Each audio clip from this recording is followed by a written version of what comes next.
Alright guys, looking at number 31. Number 31 says the grade a student makes on a test varies directly with the amount of time the student spends studying. Suppose the student spends 4.5 hours studying and makes a grade of 39% on the test. What is the equation that relates the grade earned on a test G with the amount of time spent studying in hours? Now let's remember we have y equals k times x. That is my direct variation equation. Right? So if they spent 4.5 hours studying, that would be my x value. So I'd plug that in for x, and I got a grade of 39%. So the grade would be 39 for y. And we can find x. Right? So all we're going to do is we're going to take and find x by dividing by 4.5 on both sides. So divide by 4.5, divide by 4.5. So we have 39 divided by 4.5. And we get that k is equal to 8.67. So we know that it's either A or B. Alright, so now all we need to figure out is, according to my equation, what is G and what is T?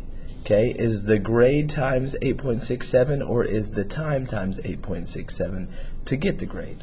Well, we know that B is the correct answer because G is the y value and T is the x value. Number 32. 32 says what is the slope and y-intercept of the graph? Right, so it is in slope-intercept. It is in slope-intercept form. Y equals mx plus b. Slope is m. Y-intercept is b. So we know that it has a y-intercept of negative 10. We know that it has a slope of negative 9. D. 33, I want to write the equation given that it has a slope of negative 2 and a y-intercept of negative 3/2. So again, y equals mx plus b. We're going to plug in negative 2 in place of m. We're going to plug in negative 3/2 in place of b. So it would be y equals negative 2x minus 3/2. Y equals negative 2x minus 3/2. Number 34, it says write the slope-intercept form from the line. Okay, well we know that we have a y-intercept in between 2 and 3. So in between 2 and 3 would be 7/3. 4/3 is not in between 2 and 3. We know that we have a negative slope because it's going down, so I can eliminate b. To get from this point to this point, I went down 1, 2, 3, 4, 5, 6, 7, 8. And I went over 1, 2, 3, 4, 5, 6. That can reduce. We can divide both of those by 2. So we know that we have a slope of negative 4/3. Number 35 says write the equation in slope-intercept form. So the first thing I need to do is figure out my slope. Right? So my slope is y2 minus y1 over x2 minus x1. So y2 in this case, 2 minus 5, change in y's, over the change in x's, 9 minus 2. 2 minus 5 is going to give me a negative 3 over 7, so negative 3/7 is my slope. So we know that D is the right answer. Number 36, it says write an equation in point-slope form of the line through the given point with the given slope. Right, so point-slope form is y minus y1 is equal to m x minus x1. So y minus the y value of the point, which would be negative 9, is equal to m 5/3. X minus the x value of your point, which is 2. Now this minus negative becomes positive, so y plus 9 equals 5/3 x minus 2.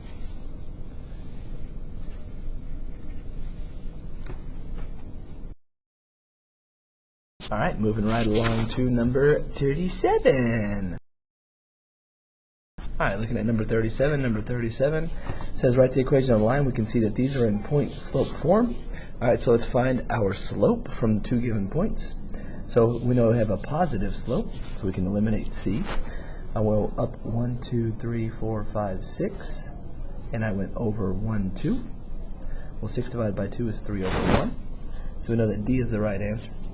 Alright, now to put it in point-slope form, I would choose another point. Doesn't matter which one you choose. Okay, let's look at this one right here, which is the point negative 1, negative 4. So I'm going to plug that into point-slope form. Y minus y1 is equal to m x minus x1. Alright, so we're going to plug in y1, which is negative 4. My slope we found was positive 3, x minus x1, so minus negative 1. Now again, anytime you see a minus negative, two wrongs make a right, so it's plus, and that's how we got D. Same thing for number 38. Number 38, we need to find the slope. We see it's a negative slope, so we can eliminate everything but A. Holy smokes, we know that that's the answer. Put that right there. All right, but now let's go ahead and check it. We went down 1, 2, 3, 4, 5, and we went over 2, so negative 5/2 is your slope. Okay, that is in decimal form, negative 2.5. And once again, we're going to plug in a point. Okay, this point they chose was 0, 3, the y-intercept. So again, we're plugging into point slope form. We know the slope is negative 2.5. We know the point is at 0, 3.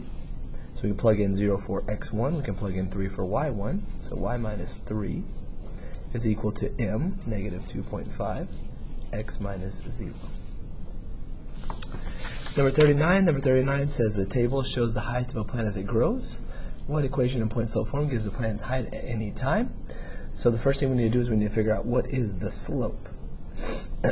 Now, this is the change in y over the change in x, right? So the slope is 25 minus 15 over 5 minus 3. That's 10 over 2, which is 5 over 1, or 5. All right, so we know we have a slope of 5. Okay, now we can plug in another point into point slope form. These are points, right? These are x coordinate and a y coordinate. So it doesn't matter which point you pick. Let's just pick the first one. So we've got y minus y1 is equal to m, x minus x1. We're going to pick our point, x1, y1, and our slope, 5. So y minus 15 is equal to m, x minus 3. Hey. Number 40 says, what's the slope of the graph? So we need to put this in slope-intercept form. Solve for y. So I need to move my minus 5x. So we're going to add 5x to both sides. So we get 6y is equal to positive 5x and plus 20. Now notice I wrote the 5x first because in y equals mx plus b form, that's how it looks. Last step, divide by the coefficient to get y by itself. So y equals 5/6 x plus 20 over 6. 20 over 6 can be reduced. Okay, that can be divided by 2, so this becomes 10 over 3. It says, what's the slope of the graph? Well, the slope of the graph is positive 5/6.